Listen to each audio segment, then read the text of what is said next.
welcome to PPR Podcast number 106, brought to you by the San Diego Strike Force.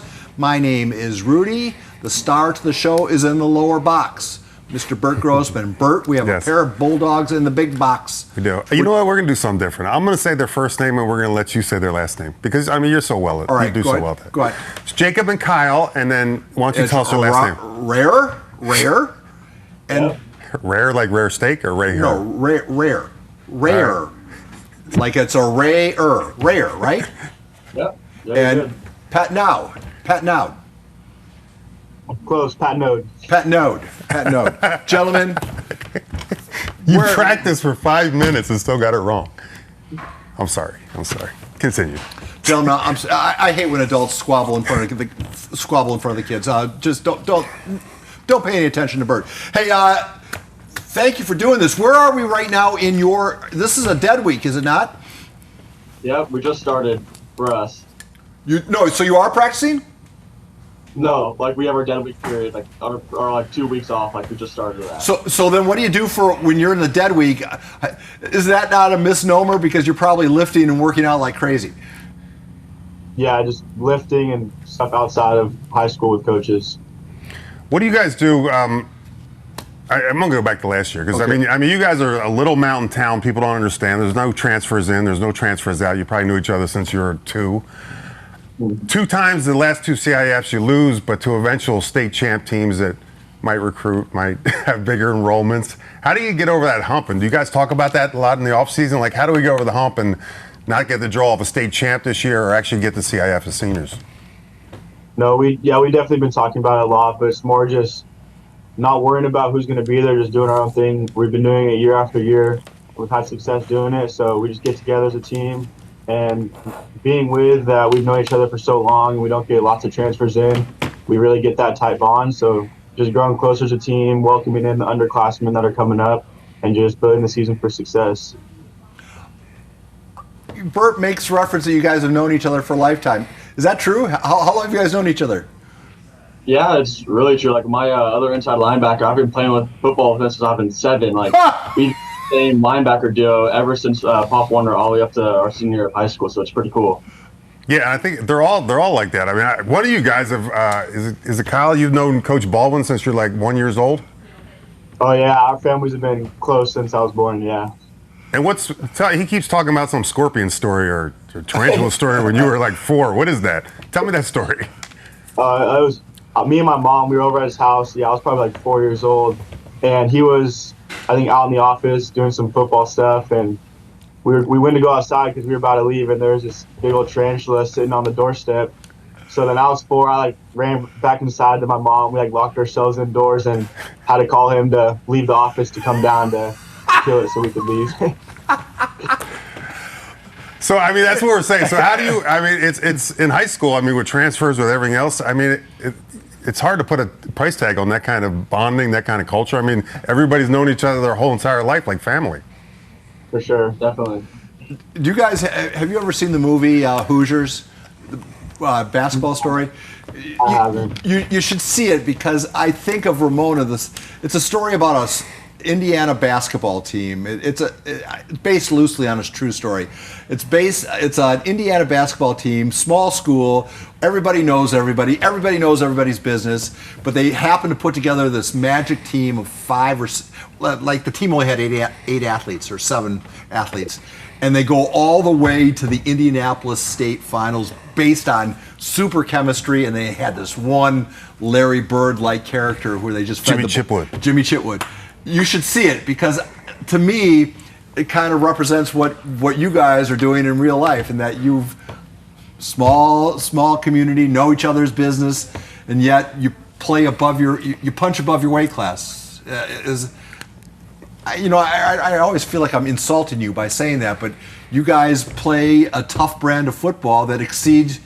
And is it harsh to say talent level, because you guys are talented guys, but you play more talented teams and you play them tough just with your teamwork. Is that a fair assessment? Yeah, we embrace it. We enjoy being the underdogs for nearly every single game. Who cares about Sacramento? They're so far out. There's barely anybody here, but then we go out there and we beat these teams. So we enjoy it. We like it. Now, was it who when Adrian got hurt last year? Was it which one? Kyle, you replaced him, right? Yeah. So that was like mid-season, I remember, and you were a wide receiver. Then you moved to running back. Then you got like first-team All-League at running back. Now Adrian's back. What's that look like for you? You go back to wide receiver, or you guys 1-2 punch it? How's that work? It'll be a little bit more of a 1-2 punch. No, Adrian, this year will be one of the top backs in the county. He's a stud. Unfortunate in the scrimmage before last season against Cathedral, he got hurt with ACL, so he didn't come back till late. But no, right now he'll be running back. I'll also be taking reps, but it'll be a fun duo next year. He'll definitely take off and expect to be around the same. Let me get something so everybody doesn't know. So you are wide receiver, running back, safety, punter, and kicker, correct? Yes, sir. Man, that's a lot on a game. So do you ever leave the field at all? No. Not as much, but sometimes still. So he's the Jimmy Chitwood of the team. I guess, yeah. And you're a shooter. Shooter's the drunk dad. Don't worry about that. On the movie. Don't worry about that. So true. We're gonna run the picket fence at him. All right, guys, see the movie. You'll appreciate it. Do kids even watch movies anymore? Unless no. You probably don't even watch movies, do you? Yeah, I'll have to go watch them when we get back. I guarantee you it's on YouTube somewhere. So. All right, this is always a test for that timeline. You ever see the football movie All the Right Moves? No. Goodness gracious. Again, another movie that you guys could relate to. It stars Tom Cruise in one of his first films, and it's a small town where the coach is a hard-as-nails coach, and they play above their... There's a little more drinking and... Is there? Yeah, there's a little more off-the-field stuff that we don't want. You guys still have Blockbuster up in Ramona, don't you? No. All right. You could have rented it tonight, I'm just saying. See Hoosiers, and then you'll understand what I'm talking about. I'm babbling about. And all the right moves. It's doable. I have one other question. Can I get one? Absolutely. So are you in Coach Baldwin's office? Yes, sir. Yeah. Is there any, I know he's got a snack drawer. Is there any way you could tilt the camera down and show us a snack drawer? He took them all out before this. Did he really? He's eating it right now in the other room, yeah. All right, we don't want him rummaging through coach's stuff. I'll tell you what's even tougher about playing football in Ramona is two-a-days in this heat. You guys, is two-a-days still happen? Yeah, we start up July 31st for the first two-a-day. And this heat, it's probably going to be this hot or hotter come two-a-days. I mean, talk about what that experience is like. Yeah, we got kind of used to it, like Pop Warner and stuff like that, like always practicing the heat. So yeah, like it still sucks, but we've gotten used to it definitely, and we've been hydrating, taking care of our body a lot more. So it's not as bad as you would think, but I mean we've gotten used to it. Hey, God, it's been so long. Went to a game in Ramona one time, and if you're not up there on like a Friday night, like the small town, the lights. I mean, how much of an advantage is that for you guys? Because it's pretty cool up there on Friday nights, especially when you guys are good, which is usually always. How much of an advantage is that for everyone? Because it's so hot in the middle of the season, and then it's freezing later in the season. So you have like all these, and you have the crowd. I mean, what's that like for Friday night? Is it really just shut down and everybody goes? Oh yeah, it's almost second to none out here in San Diego, just being such a small town. But that's the advantage we get is everyone from all over loves to come and support. So we really get that atmosphere going around, and it gets crazy out here, and we just love the energy that the town brings. We're really grateful for it. And they sometimes, I think I went to your Poway game. You actually have players that wear cowboy hats and stuff that are injured on the sideline, yeah. and coaches. You ever seen that? Trainers, they got the full cowboy hat outfit. I mean, it's different walk of life than some of the other programs we go to. So if you win CIF, do you get belt buckles or rings? We'll have to get that belt buckle this year. They will get the belt buckle. We were saying in our before we came on with you guys, Bert and I do a little hit on Good Morning San Diego, and we were talking about how football teams take on the personality of their coach. And I thought Ramona does a good job of doing that. I always think of, like when I shake Coach Baldwin's hand, basically I lose about 4 bones. It's just, he's just, it's like putting your hand in a vice. And looks at you, straight shooter, looks you in the eye and doesn't pull any punches. But he's just a rough, tough guy, and the football teams that he coaches are rough, tough people. Do you agree with that assessment? And if please expand on it if you could. Yeah, definitely. We got a lot of people going two ways, and we hate getting taken out. Like, if you have like a little injury, like we want to stay in. Like we're not trying to leave the field. Or if we do get like an injury throughout practice, we're trying to like do like rehab or something like that, trying to get back on the field as quick as possible. Like we don't take any plays off. We don't miss a practice, so it's good. It's a good motivation from Coach Baldwin. Yeah, for sure. We definitely build off of what he brings here. He's built like, what's the word I'm looking for? Program. Yeah, they built the program off of being a pound the rock team, and basically with him always being like that, you just adapt to it and build off of it, and that's what makes us tough. Is we're just hard nosed and it's hard to stop. That's your culture, you think? I mean, that's the culture that he's established. For sure. Yep.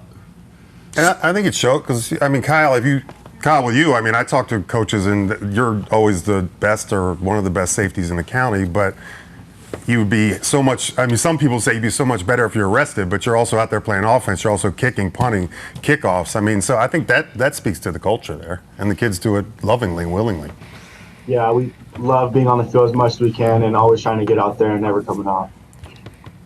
So then, Jacob, is your goal, I mean, is this the last year of your life playing tackle football? Do you want to play it at the next level? What's the plan beyond the Bulldogs?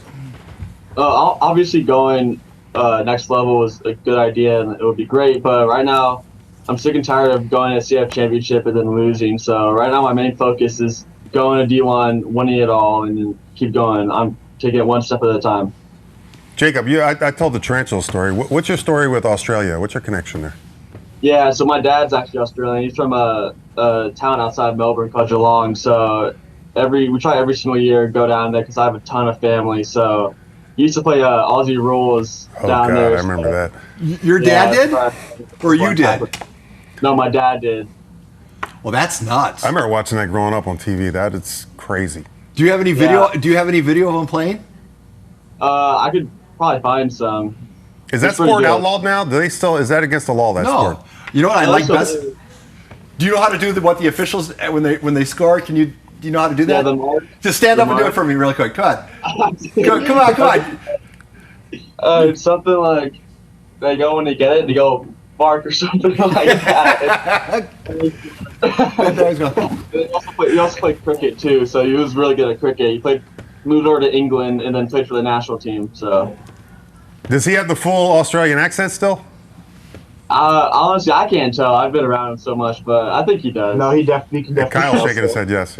You know, come to think of it, Kyle, you should have called with the tarantula. You should have called Coach. You should have called Jacob's dad. I mean, they have spiders the size of small cars in Australia. I mean, yeah. Nah, he would have tried keeping it by us. I'd rather Coach B come down and kill us so I can get out.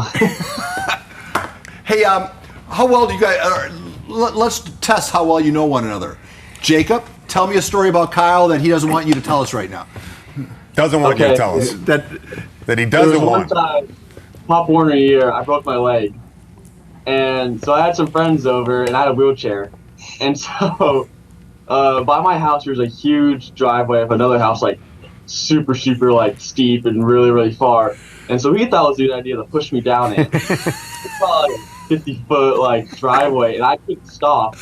And so I ran into a tree, and they just left me there. I had to hobble all the way back up the driveway. So some great friends I have. Jeez. That is, all kids run away when that happens. All right.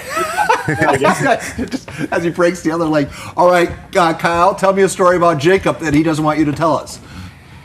Oh, probably a couple years ago, all of us went down to the beach, and we would just like mess with him and get all the sunscreen on. We would go and like draw stuff on his back with the sunscreen, and he wouldn't realize it until later. We'd take pictures, or it'd be a little sunburn right there, but we'd always just like mess around like that down at the beach. Uh-huh. Put a smiley face or something. Yeah, I was the worst tan lines because of him. I didn't even know you guys had time off to go to the beach. So that's not, because I just saw you had your lift-a-thon. I mean, Damon does so much stuff year-round and training and everything else. Do you guys play other sports? You have time for that or no? Yeah, I also do track. What's your event? I do last year I ran the 1, the 2, and then long jump. 110 hurdles and 300 hurdles. God, you do everything on all the sports. So, Kyle, what's your plan after Ramona? Definitely playing football in college. It's been a dream of mine, and I definitely want to pursue it. So right now, just focusing on football and letting the recruiting come to me, trying not to get too stressed out with the whole process, but really just doing all I can to get out there and get exposure and just letting it fall how it will. How wigged out?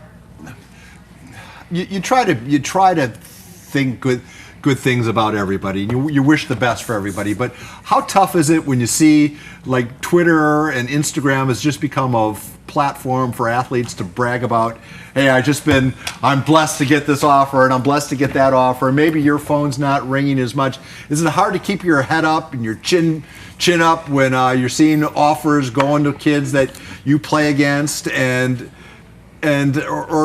is it, or do you just kind of ignore it? Oh, sometimes, yeah, it's definitely tough sometimes just seeing all the kids that either you played against or maybe you think you're a little bit better than, or just how you match up against them. But all in all, they obviously got that for a reason, so you got to obviously be happy for them and do your thing. And then just I only can change what's mine, and I only can change my future. So just focusing on what I'm doing here with Coach B's program and just having trust in it. Do you guys, because I guess we're just wrapping up. Well, we just wrapped up 7-on-7 season.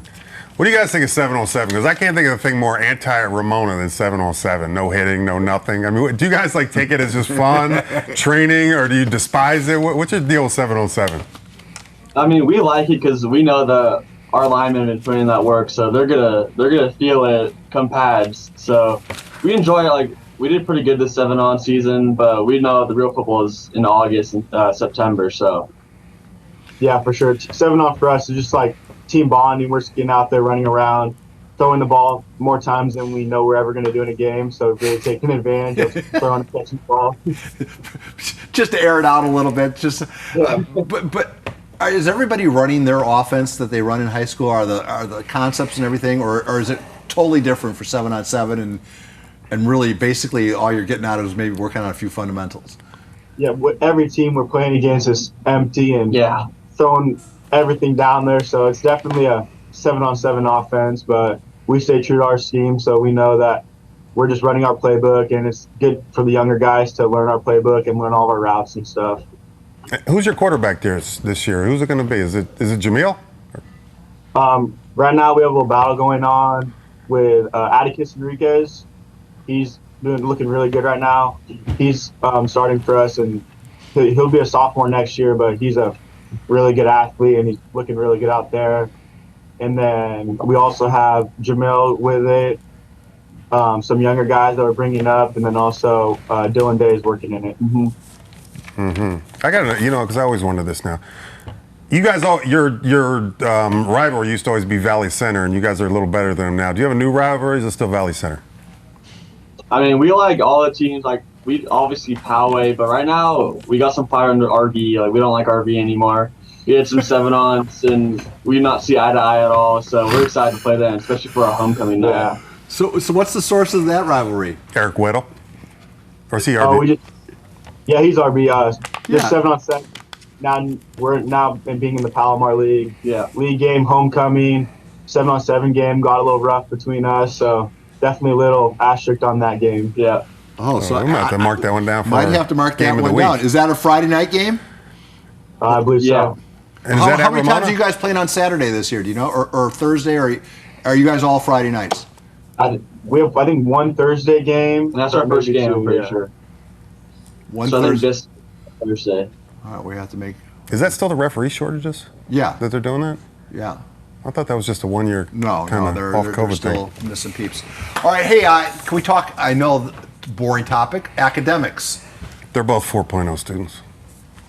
Over 4.0 students, actually. Jeez, I do my homework. He doesn't. That's all you. What a dichotomy. The guests. Yeah, and then the interview people. What was your high school grade point average? Because I remember mine. Exactly what it needed to be, 2.0. So mine was 2.3.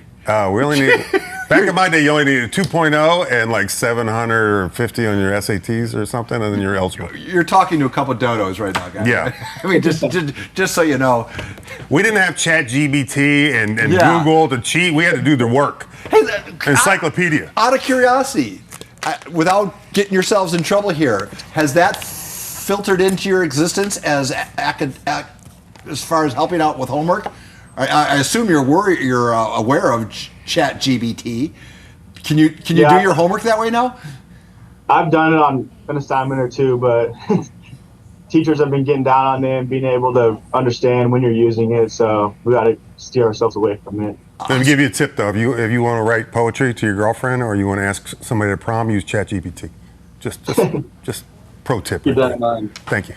Thank you, later. Roses are red, It's violets better are than blue. that, yeah. I want to know. I got an old E40. Will you go to prom with you? I came up with a version I can I say. know, out loud. that's why I'm- But how do teachers? How are they get wind of it? They have some electronical system they use that they can tell based off of like other students using it for prompts and copy and pasting. So they have all this stuff that they can use to counter it. Yeah, especially for the English department, they have like a plagiarism like detector. So whether it's ChatGPT or not, or you're copying off of someone else, they can tell. So I mean, yeah, it might look good, but if you like copy and paste it and stuff like that and put it into assignment, they're going to see. So there's not really any point to using it for English at least. You're a dog person. They're the Ramona Bulldogs, but they got a pug behind them. You notice that? That's because of Baldwin. That's terrible. My confession is, back in the day, I was 70. I graduated 78, so it might have been 77, 78. Aerosmith, I think Dream On just came out. I submitted that as my poem. Wow. I got an A because the nun I took the class from did not listen to a lot of Aerosmith. 78, huh? 77, 78. Was that Saturday Night Fever, Rocky around that time? All right. Listen, guys, we've kept you for. Get any other questions for them? All the right moves. And Hoosiers. You got to rent those 2 movies. Gentlemen, we appreciate your time. I hope this was not too much of an imposition. Thank you to Coach Baldwin for making his office available. You guys did great. Hey, can you do me a favor? Can I give you my phone number? Can you write this down? Yeah. Because I need you to text me all your social media tags, okay? Sounds good. My phone number is 858-922-1272. And before you leave the office, could you tag me, IG, Twitter, anything you wanted to go on if you're on Facebook? Because I'll start clipping this up in a little bit. Pictures or anything? And if you have any pictures, any video of your dad playing Aussie Rules. Aussie Rules, yeah. And